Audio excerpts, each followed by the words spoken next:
Jail خانے میں قیدی کی نفسیات عجیب و غریب ہوتی ہے۔ ہندوستان کی سیاسی تحریکوں میں اجتماعی قید و بند نے بہت سے لوگوں میں ادب و سیاست اور فکر و نظر کی وسعتیں پیدا کی۔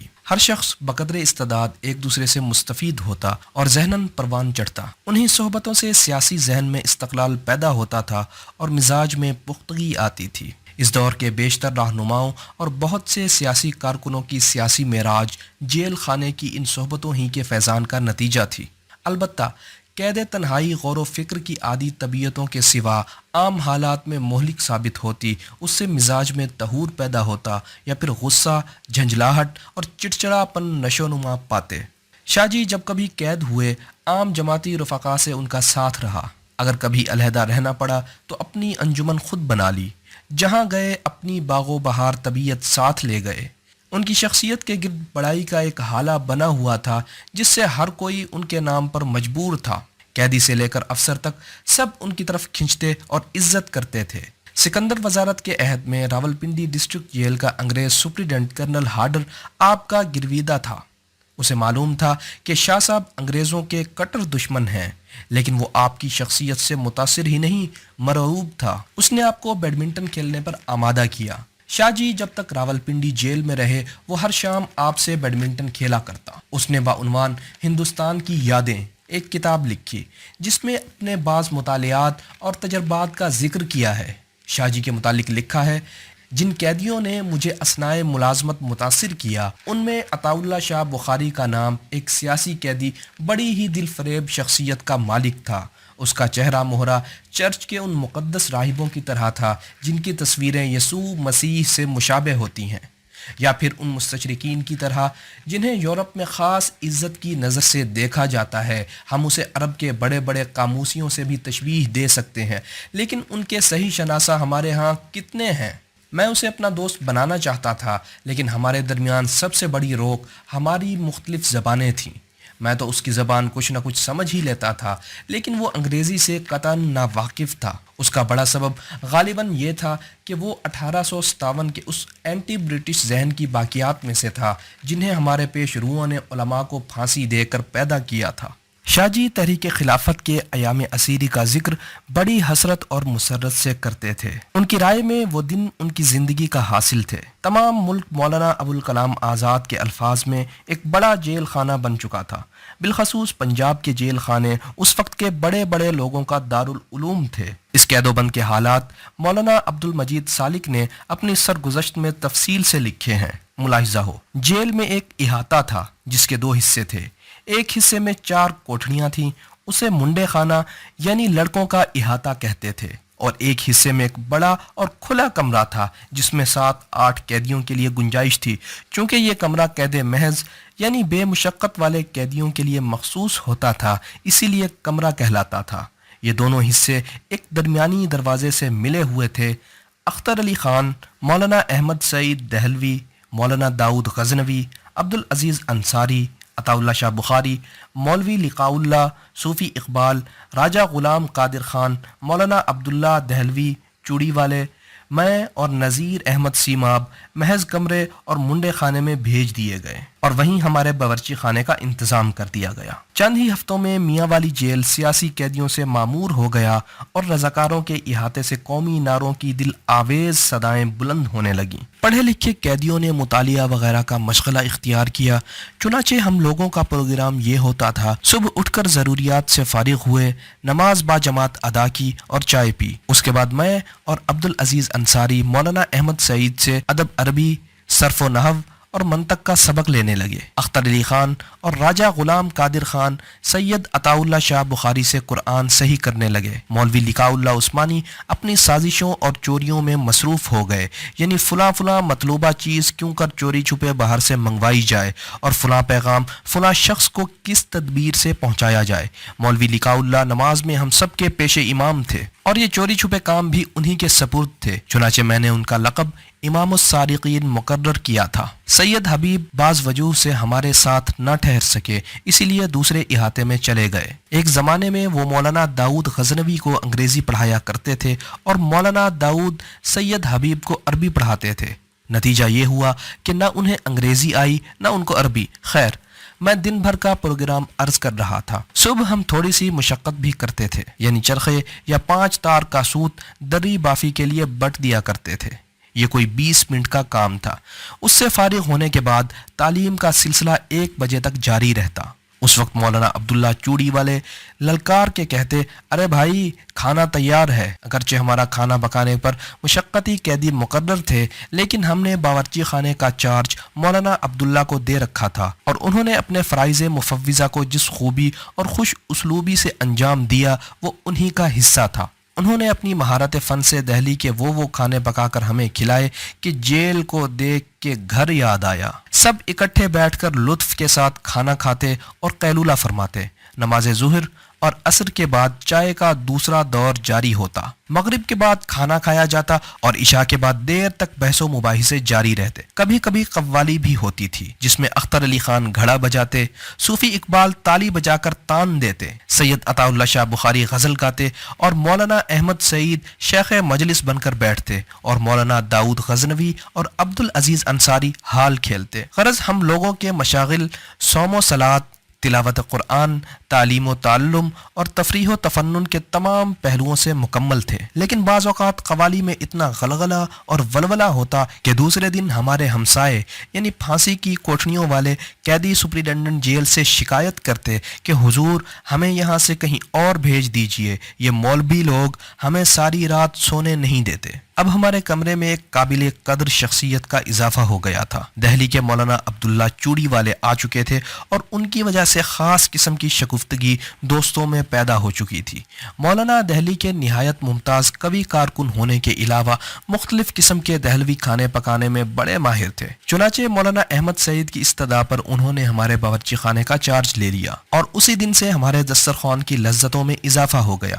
کہیں کھڑے مسالے کا قورمہ پک رہا ہے، کہیں میٹھے ٹکڑے تیار ہو رہے ہیں، کہیں پرتکلف قبولی کھچڑی تیار ہو رہی ہے، کہیں ماش کی پھریری دال دسترخوان پر آ رہی ہے۔ چونکہ ہمیں 2 چٹانک فی کس کے حساب سے گھی ملتا تھا اور معمولی کھانوں میں استعمال ہونے کے بعد بچ رہتا تھا، اسی لیے مولانا عبداللہ اس کا خشک حلوہ تیار کر لیتے تھے اور اس کے قطلے کاٹ کاٹ کر سب دوستوں میں تقسیم کر دیتے تھے۔ یہ حلوہ عام طور پر تیسرے پہر کی چائے کے ساتھ کھایا جاتا تھا۔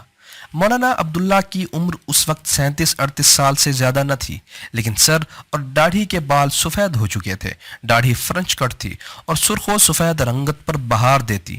پرلے درجے کے ہنسوڑ اور خوش مزاج واقع ہوئے تھے، اور دلچسپ واقعات اور لطیفے سنا کر ہم سب کا دل بہلاتے تھے۔ یوں تو سبھی احباب شفیق اور محبت پرور تھے، مگر مولانا احمد سعید بے تکلف دوست ہونے کے علاوہ عربی میں میرے استاد بھی تھے۔ عبدالعزیز انصاری بڑے قابل اور مخلص انسان اور تحصیل عربی میں میرے ہم سبق تھے۔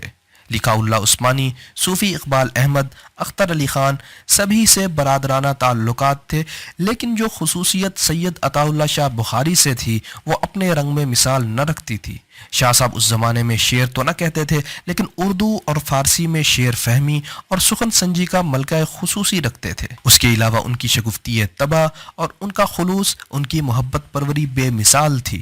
بارہا ایسا ہوا کہ رات کے وقت دوسرے احباب خواب غفلت میں پڑے خراٹے لے رہے ہیں، اور میں اور شاہ جی یہ باتیں کرنے لگے تو رات کے 3 بج گئے۔ خدا جانے وہ کون سے موضوع تھے جن پر اس قدر طویل گفتگویں ہوتی تھیں، لیکن دلچسپی کا یہ عالم تھا کہ وقت گزرتا جاتا اور ہمیں احساس تک نہ ہوتا تھا۔ جیل کی زندگیوں میں لطیفوں کی کمی نہ تھی۔ ایک دن شاہ صاحب نے قصہ سنایا کہ پٹنہ میں ایک مولوی صاحب واز فرما رہے تھے، جس میں ولا تنابزوا بالالقاب کی تفسیر کے سلسلے میں انہوں نے یہ بھی فرمایا کہ کسی کی چڑ مقرر نہیں کرنی چاہیے جس سے دوسرا شخص چڑ جائے۔ مجلس واز میں ایک مقامی تحصیلدار بیٹھے تھے۔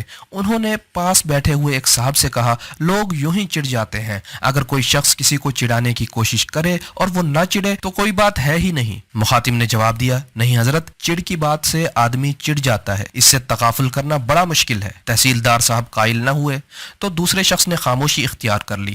2-4 منٹ گزرے تھے کہ اس شخص نے تحصیلدار سے پوچھا، کیوں صاحب آپ کے ہاں شلجم کا اچار ہے؟ جواب ملا، نہیں صاحب، میرے ہاں شلجم کا اچار نہیں ہے۔ کوئی 2 منٹ کے بعد اس نے پھر سوال کیا، کیوں صاحب آپ کے ہاں شلجم کا اچار ہے؟ تحصیلدار صاحب نے جواب دیا کہ میں عرض کر چکا ہوں، نہیں ہے۔